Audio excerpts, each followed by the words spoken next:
Bismillah ar-Rahman ar-Rahim. This is part 2 of the Tafsir audiobook, Tadabbur al-Quran, Pondering over the Quran, by the prominent scholar Amin Islahi. Tafsir of Surah Al-Fatiha. Bismillah ar-Rahman ar-Rahim. In the name of Allah, the most gracious, the ever merciful. Alhamdulillahi Rabbil Alameen. All thanks belongs to Allah alone, the owner and sustainer of all creation. Ar-Rahman ar-Rahim, the most gracious, the ever merciful. Maliki Yawmiddin, the sovereign of the day of recompense.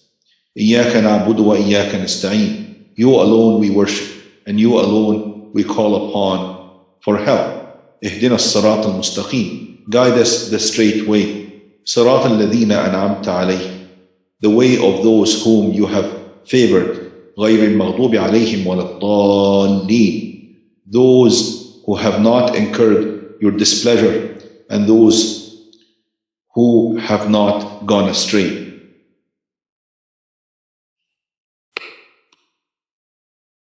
Theme. The surah expresses our passionate feeling of gratitude to Allah.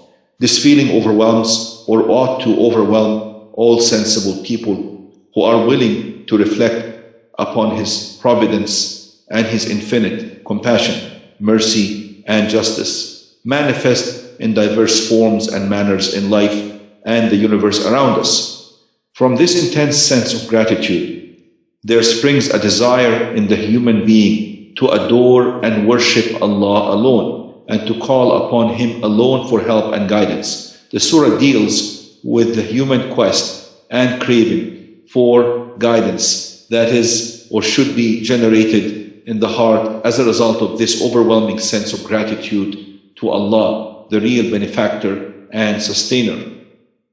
Style. The surah is in the form of a supplication. Its style is not didactic. It does not teach us how to supplicate. Rather, the supplication itself is made to flow off our tongues as a spontaneous hymn, springing from the very core of our being. The words of the hymn are revealed by Allah, the creator of human beings, so there can hardly be a more authentic expression of human nature. These words strike the deepest chord and resonate in the hearts of all decent, upright persons. Only the depraved and the perverse, the tainted and the corrupt fail to recognize and appreciate this obvious truth and feel alienated from it as a result. Word study and explanation. Alhamdulillahi Rabbil Alameen. All thanks belongs to Allah alone, the owner and sustainer of all creation. Hamd. The word hamd, generally translated as praise, has been rendered here as thanks or thanksgiving, because wherever it is used in the Quran in a similar context, it invariably denotes an act of thanksgiving. Thus, we read in the Quran, وَقَالُوا الْحَمْدُ لِلَّهِ الَّذِي هَدَانَا لِهَذَا. And they shall say, thanks, i.e. hamd, be to Allah who has guided us to this. Surah Al-A'raf, Quran chapter 7, verse 43. وَآخِرُ دَعْوَاهُمْ أَنِ الْحَمْدُ لِلَّهِ رَبِّ الْعَالَمِينَ. And their final supplication will be, all thanks, hamd, is due to Allah, the owner and sustainer of the universe. Surah Yunus, Quran chapter 10, verse 10. Alhamdulillahi alladhi wahaba li ala al-kibari Ismaila wa Ishaq. All thanks, hamd, is due to Allah who has given me in my old age Ismail and Ishaq. Surah Ibrahim, Quran chapter 14, verse 39.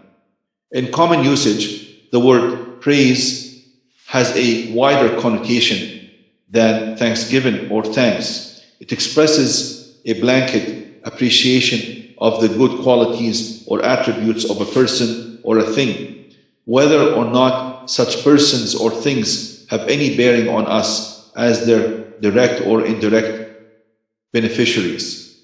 The word thanks, on the other hand, is more specific and expresses our personal feelings of gratitude to someone whose goodness has a direct impact on our welfare and well-being. In fact, the Arabic word hamd means both praise and thanks, with the latter being its dominant sense. as is clear from its use in the Quran in several places.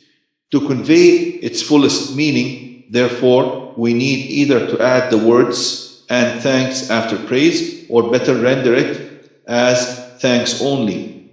This will convey more fully the human being's intense sense of gratitude to his sustainer, so beautifully epitomized in this short surah.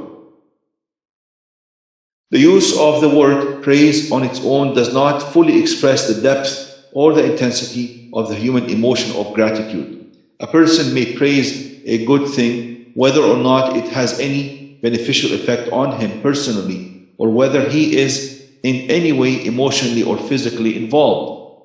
The passionate cry of the human heart, so vividly captured in this surah, is born out of our direct experience and observation of various manifestations of Allah's limitless beneficence and compassion. The effect of all this on us and our response form the very core of this surah. If this is not properly grasped, we may fail to appreciate its true spirit. Allah, please refer to our commentary on Bismillah ar-Rahman ar-Rahim, where this word has been explained. Rabb. Literally, Rabb means nourisher or sustainer. By implication, it also means master and owner. This follows logically from the primary sense of nourisher, because the one who nourishes must also have the right to own and to command. This secondary sense of command, mastery, and ownership has been stressed so much that the use of the word Rabb in the sense of nourisher and sustainer is now almost obsolete. The earlier audience of the Quran, the Quraysh, did believe in Allah as the sole creator of the universe, but they also believed in various other arbab, i.e. lords, the singular is Rabb, whom they regarded as partners with Allah in the management of the affairs of the universe. That is why they argued these other lords must also be worshipped and served. In this surah, the very first attribute of Allah as described in the words Rabb, Rabbul Alameen, owner and sustainer of all creation, implies that Allah, the sole creator of the universe, is also its only Rabb, its unchallenged owner and controller, for it is He alone who nourishes and sustains it. Ar-Rahman ar-Rahim. Please refer to our commentary on Bismillah ar-Rahman ar-Rahim, where these two beautiful names of Allah have been explained. Walhamdulillahi Rabbil Alameen.